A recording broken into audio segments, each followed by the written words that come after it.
어머니의 꿈이 뭔지 아세요? 라는 길거리 인터뷰를 진행한 적이 있어요. 혹시 아세요? 어머님의 꿈이 뭐였는지? 네, 있는 분들도 있고 없는 분들도 있었는데 어쨌든 저는 개인적으로 이 주제를 생각을 해놓고 그러게 뭐였지? 있어요, 안녕하세요. 그거는 제 아빠밖에 잘 모르겠는데. 미술 쪽을 하셨는데 선생님 하려고 했다고. 그때 막 뭔가 뒤통수 맞은 것 같기도 하고 이런 류의 것들이 되게 많은 것 같더라고요, 세상에. 그래서 이런 뭔가 뒤통수 치는, 제가 아하 모먼트라고 하는데 아하 하면서 딱 깨닫게 되는 그런 사소한 아하 모먼트들을 자극시키는 그런 영상들을 만들고 싶어서. 안녕하세요, 저는 유튜브에서 제이키핫이라는 채널을 운영하고 있는 연재민 혹은 제이입니다. 제 채널에서는 다양성과 문화라는 큰 키워드 2개 아래 다양한 인터뷰, 사회실험, 그리고 다큐 같은 영상들을 만들고 있습니다. 그 외적으로 제가 이제 오늘 입고 온 VWVB, 발음하기 어려운 제 브랜드도 있고요. 제가 영상 PD로서 외주 작업들도 진행을 하고 뭔가 바쁘게 쓰리잡을 하면서 보내고 있습니다.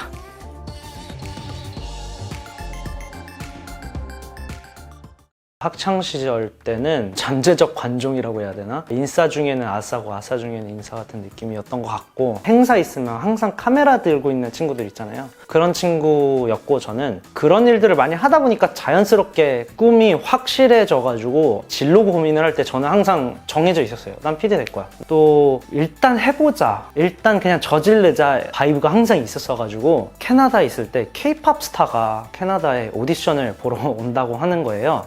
기회다. 모집이 완료됐는데 어떻게 하게 됐어요. 근데 거기서 이제 PD 형 누나들이 좀 예쁘게 봐줬나 봐요. 저 한국 가면 일 시켜달라 이러니까 오래요. 바로 갔습니다, 진짜로. K-팝 스타 시즌2 때 악동 뮤지션 뭐 이런 친구들 나왔을 때 막 메인 통역은 아니지만 그 매니저 겸 통역 이런 역할을 하기도 했고, 방송국에 막 왔다 갔다 하면서 그때 너무 재밌었어요. 어떤 터닝 포인트가 있어서 지금 제가 있다고 한다면 모든 게 연결이 돼 있지만 당연히 딩고에서 PD 역할을 하면서 딩고 뮤직, 딩고 프리스타일 쪽에서 일을 하다가 유튜브라는 것을 더 알게 됐던 그 시절이 제 인생에서 굉장히 터닝 포인트였던 것 같아요. 거기서 만들었던 채널로 지금 이러고 있으니 말 다 했죠.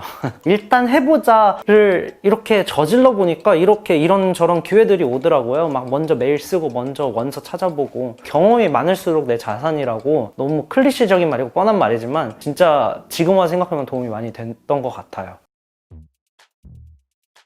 제가 사회실험이라는 장르로 유튜브 내에서 좀 알려지게 되었는데, 제 채널 슬로건은 Spread Good Vibes, 좀 좋은 기운을 퍼뜨리자, 종교적 의미 없이 선한 영향력, 뭐 이런 것들이잖아요. 제가 캐나다에서 살다가 와서 그런지 뭔가 다양한 문화나 다양한 인종, 문화 차이 이런 것들에 굉장한 관심을 느꼈어요. 근데 저는 이거를 뭐 긍정적으로 보든 부정적으로 보는 게 아니라 그냥 너무 흥미로웠어요. 뭐 예를 들어 외국에서는 문을 잡아주는데 한국에서는 잡아주지 않는다, 뭐 이런 거잖아요. 근데 이 얘기를 하면은 많은 분들이 외국이 더 좋지 뭐 이런 얘기를 하시는데, 저는 그런 생각 전혀 안 들거든요. 그냥 문화의 차이고, 외국은 조금 더 슬로우 페이스로 돌아가는 차이니까 이게 가능한 거고, 한국은 좀 더 빨리빨리의 문화가 있으니까 안 그런 거고, 그래서 한국에 돌아와서 살게 되면서 이런 것들을 콘텐츠로서 담아내고 싶은데 어떤 영상 포맷이 제일 잘 어울릴까 라고 생각을 했을 때, 다양한 사람들의 의견을 보여줄 수 있는 뭐 인터뷰, 꾸밈 없는 리액션을 얻을 수 있는 사회실험 혹은 실험 카메라, 다큐멘터리 이런 식으로 좀 나눠서 시작을 하게 됐는데, 처음에는 도를 아십니까? 막 이런 식으로 오해도 많이 받고 길거리에서 한 6시간, 7시간 힘들게 했었는데, 지금은 약간 저 죄송한데 잠깐만 인터뷰 가능하실까요? 도를 아십니까? 이런 건 아니고요. 속사포 랩처럼 그 외적으로는 약간, 이거는 과학적이진 않지만 상을 볼 수 있게 됐달까?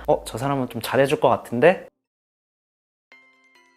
제 채널과 브랜드의 슬로건 아닌 슬로건이 Spread Good Vibes, 다름은 틀림이 아니다 인데, 제가 그냥 좋은 바이브를 주는 영상들, 사람들, 것들을 좋아해서 그냥 제 성격상 누군가를 웃기진 못해도 뭔가 훈훈하게 엄마 미소 아빠 미소 지어지게 할 수는 있지 않을까라는 생각에 그냥 Spread Good Vibes라고 잡아놨고, 다름은 틀림이 아니다는 좀 클리셰이긴 하지만 좀 다양성을 좀 인정하고 이해를 해보자, 그런 것들을 좀 담아보자 싶어서 이 두 가지로 잡아서 지금 진행 중입니다. 근데 사회적 이슈에 대해서 자주는 아니더라도 가끔씩 만드는데 말 그대로 사회적 이슈다 보니까 지지하시는 분들도 있고 반대하시는 분들도 있고 그래서 제가 그러한 영상들을 다룰 때마다 더더욱 조금 오바스럽게 예의를 차리고 더 공부하려고 노력을 하고 말씀드렸다시피 조금 다양한 주제를 다루다 보니까 몰랐던 그 필드를 알게 되고 그렇게 한두 개씩 늘려가면서 세상을 보는 시각이 조금 더 넓어진 것 같아요. 모든 것을 볼 때 딱 한 가지 시선으로 보는 게 아니라 이렇게도 봐보고 엎드려서도 봐보고 뭐 물구나무에서도 봐보고 이런 좀 능력이 키워진 것 같아요. 사진을 찍을 때 이렇게 찍을 거를 이렇게 찍어본다던가 이런 식의 시도를 하다 보니까 영상적으로도 조금 발전을 하는 것 같고 무언가를 바라보는 시각적으로도 발전을 하는 것 같아서 저는 개인적으로 너무 그런 점들을 배우는 게 너무 흥미롭고 즐거워서 앞으로도 색다른 문화권을 좀 탐방을 해보고 싶어요.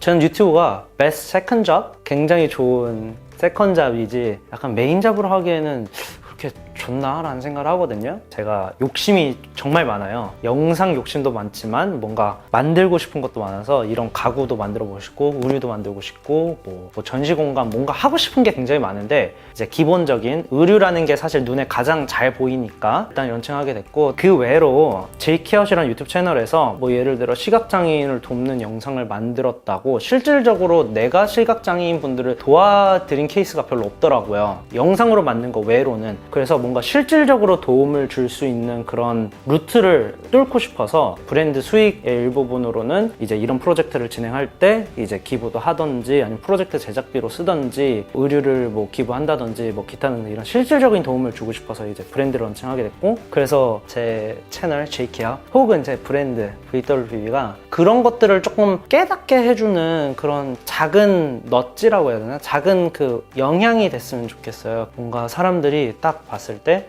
아 저기 뭔가 나를 항상 생각하게 만들어줘. 근데 또 그렇게 무겁지는 않아. 부담 없이 들어가서 보는데 그 속에 항상 뭔가 알갱이가 있더라. 이런 식으로 좀 받아들여 줬으면 좋겠어요. 그게 제 숙제고요.